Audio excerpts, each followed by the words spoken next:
मेरे हिसाब से हर दूसरा जो दिल्ली का निवासी है उसके गले में कुछ ना कुछ परेशानी है। एक ऐसी गैस चेंबर में हम रह रहे हैं जिससे मैं सीधे तौर पे कहूंगा कि 12 से 17 वर्ष सबका जीवन प्रभावित हो रहा है, कम हो रहा है। जी, एक तो निराशाजनक है और इसमें हमें रिपोर्ट्स की आवश्यकता है नहीं। मेरे हिसाब से हर दूसरा जो दिल्ली का निवासी है उसके गले में कुछ ना कुछ परेशानी है। और जैसा कि मैंने डॉक्टर रणदीप गुलेरिया और नरेश त्रेहन दोनों को सुना था, इरिवर्सिबल डैमेज हमारे लंग्स को करेगा।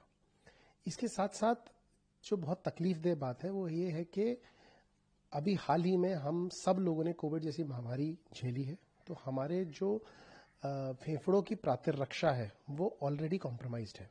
ऐसे में बार बार हर साल उस पर कुठाराघात होता है।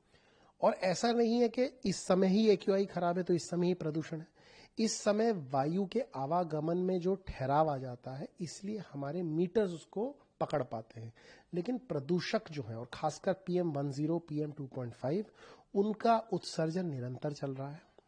वाहनों द्वारा जो प्रदूषक उत्सर्जित हो रहे हैं उस पर हम बिल्कुल असफल रहे, विफल रहे कंट्रोल करने में।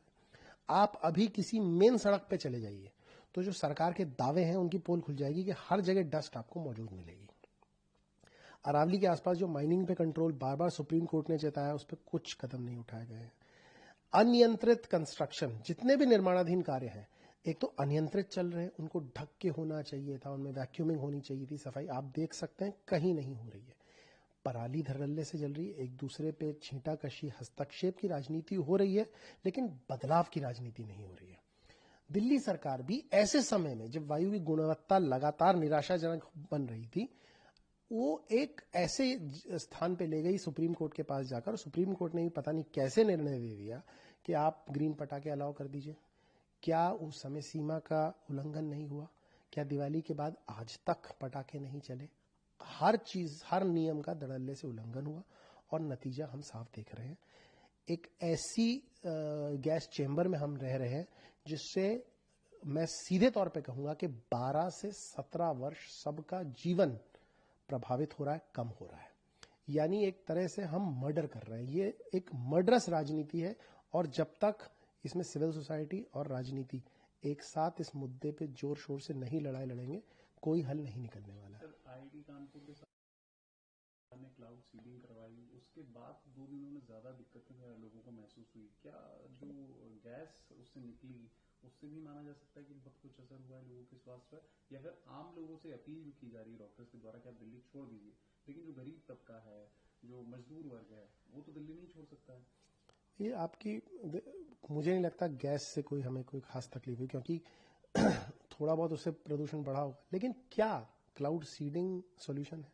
क्या लक्षणात्मक निवारण जैसे इन्होंने यमुना में किया, क्या सिर्फ ऊपर से जो दिख रहा फोम है उसको डीफोमर से हटा देना निवारण होता है? या उन प्रदूषकों को हटाना जिनकी वजह से वायु या जल दोनों का प्रदूषण हो रहा है, उसको हटाना, उसके लिए एक समग्र सोच रखना, नी जर्क रिएक्शन नहीं, सिम्टोमेटिक क्योर नहीं, उसके लिए एक समग्र चिंतन, समग्र सोच रखना और फिर प्रदूषकों को ही, उस जहर को ही रोकना, वो निवारण होता है। आप अगर इस बार तो कंप्लीटली विफल रहा, लेकिन अगर सफल भी हो जाता तो फिर वही 4-5 दिन में स्थिति दोबारा सामने सेम की सेम हो जाती। पिछली बार भी आप नेचुरल बारिश भी हुई थी तो स्थिति 4-5 दिन के लिए सुधरती। आप क्या बार बार क्लाउड सीडिंग करते? मेघ संश्लेषण आप बार बार करेंगे तो पूरा का पूरा मौसम तंत्र जो प्रणाली है वो बिगड़ जाएगी और बड़ी समस्या का आपको सामना करना पड़ेगा। तो उससे प्रदूषण हो ना हो, लेकिन वो जो तरीका है वो गलत है। और दूसरा, आपने इतना बड़ा कार्य करने की सोची, आपने इतनी रिसर्च नहीं की, इतना अनुसंधान नहीं किया कि मेघों में उस समय नमी नहीं है। आपने बाद में आके कह दिया नमी नहीं थी। क्या ये काम पहले नहीं करना चाहिए?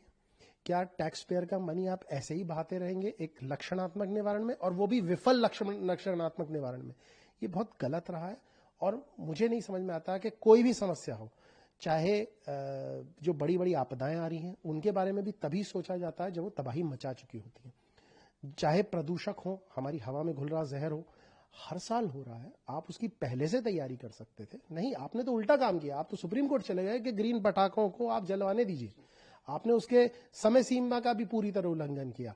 आपने पिछली साल जब, और इसमें सरकारों का मैं वो नहीं कह रहा हूं, आप ब्यूरोक्रेसी को देखिए, पिछले साल तो बैन था, उसके बावजूद पटाखे चले थे धड़ल्ले से, तो फिर यही नतीजा होगा। हम लोगों के जीवन से 12 से 17 वर्ष तो मिनिमम कम होंगे ही होंगे।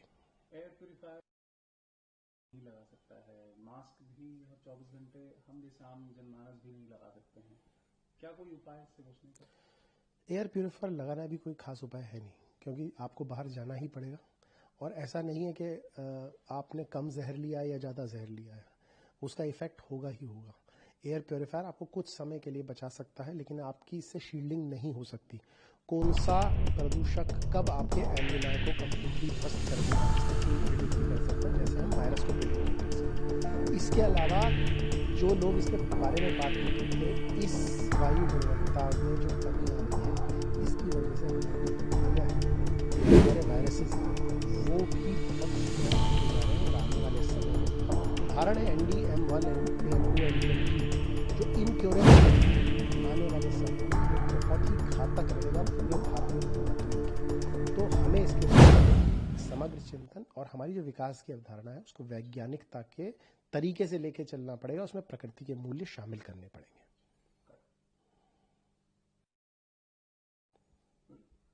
मनु जी, सुप्रीम कोर्ट का फैसला आया था, कुछ लोगों को इससे नाराजगी भी हमने देखा कि उन लोग नाराज भी हुए इस फैसले से, आप इस मसले को कैसे देखते हैं? मेरे हिसाब से सुप्रीम कोर्ट का ये निर्णय जो रहा है बिल्कुल सेंसलेस है। पहले तो अगर मैं एनिमल की दृष्टि से बात करूं ही नहीं तो ये पॉसिबल ही नहीं है। आप इतने सारे मवेशियों को, कुत्तों को, स्ट्रे एनिमल्स को उठाएंगे कैसे, आप उनको रखेंगे कहाँ, आप उनकी फीडिंग कैसे करेंगे, ये आप कैसे कर सकते हैं, मतलब मैं ये जानना चाहता हूं सबसे पहले। दूसरा, आपने दूसरे पक्ष को सुना तक नहीं।